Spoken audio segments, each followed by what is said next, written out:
биринчи жолу келгенде 98-жылы жаңы студент болуп келгенбиз ал кездечи. Анан студент болуп келгенде Кыргызстандан эле биздин эмебиз башталганда, толкундобуз баягы кыйынчылык башталган. Анткени 16 жаштасың, 18 жашка чыкканга чейин чет өлкөгө чыкканга уруксат бербейт. Ата эненин уруксаты менен эле чыгып, доверенность менен чыгып, анан баягы ушактан эле ушунчалык кыйын болсо, тияктан кандай болот деп. Того субтильного юношу в этом солидном отце семейства уже не узнать. Собственный бизнес, преуспевающая жена, дочь, образцовая семья. Идеальную воскресную прогулку не омрачает ничего, кроме одной, но, пожалуй, самой главной детали. Кээ бирөөлөр ойлогондо баягы чет өлкөдө жашоо оңой, чет өлкөдө оңой иш табылат, чет өлкөдө жакшы акча табам деп айткандарга мен толугу менен кошулбайм. Эмнеге дегенде, Кыргызда жакшы сөз бар. Бөтөн элде султан болуп чыкты, өз элиңде ултан бол деп коет да. Кыргызча айтканда таш түшкөн жеринде оор деп коет да. Жаралганда, төрөлгөндө баягы таш биздин ташыбыз, биз Кыргызстанга түшкөнбүз.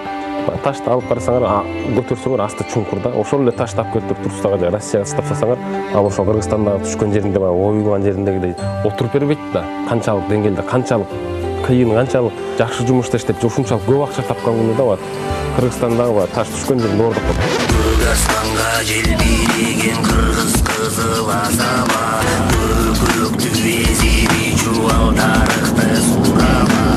Сыртта жүргөндө ушинтип кыргызча музыкаларды баягы угуп туруш керек экен да. Биринчиси сагынасың, өзүнүн балдарга баягы эне тилинде, өзүнүн кыргыз тилинде баягы ырларды угуп турса, баягы кулагына баягы сиңип калат да баягы нерсечи.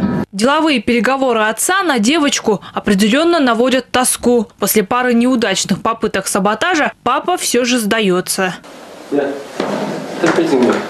Жаңы баштаганда эл катары эле бирөөлөрдүн алдында иштеп, ишчи катары ишчи болуп баштаганбыз. Андан кийин 10 жыл иштедим мен. 10 жыл иштегенден кийин анан баягы өзүбүздүн ишибизди курганга убакыт келип жетти деп ойлоп, ошол мнение келди биздин эмебизге. Ошол мнение менен жолго чыктык, өзүбүзгө ишендик.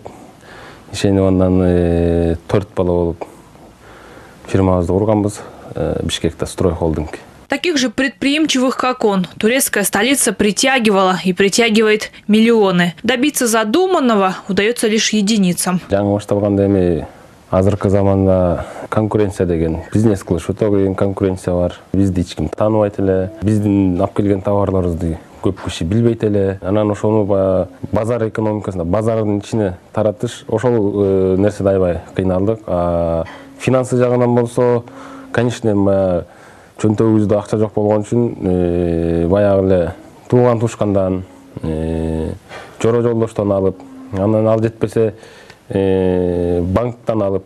Бул мен жасаган дизайндан тигилген кийимдери, бuyakta сүрөттөрү. У супруги своя мечта – открыть собственное ателье. Пару лет назад не побоялась и, бросив нелюбимую работу, пошла получать профессию, о которой мечтала всю жизнь. Турциянын Мимар Синан университетинин текстиль жана дизайн бөлүмүндө докторантура окуп жатам. Ошон үчүн сабакта жасаган коллекциядан бир парча болчу бул. У Гульзады уже есть первый серьезный заказ. Да еще какой! Разработка дизайна формы для официального фан-клуба Бешикташа, прославленной футбольной команды Турции. Работать, учиться и по дому хозяйничать справляется со всем. Успех в чужой стране достигается с большим трудом. Другой язык, другая культура, нет близких. Шансы мигранта изначально ниже, чем у остальных.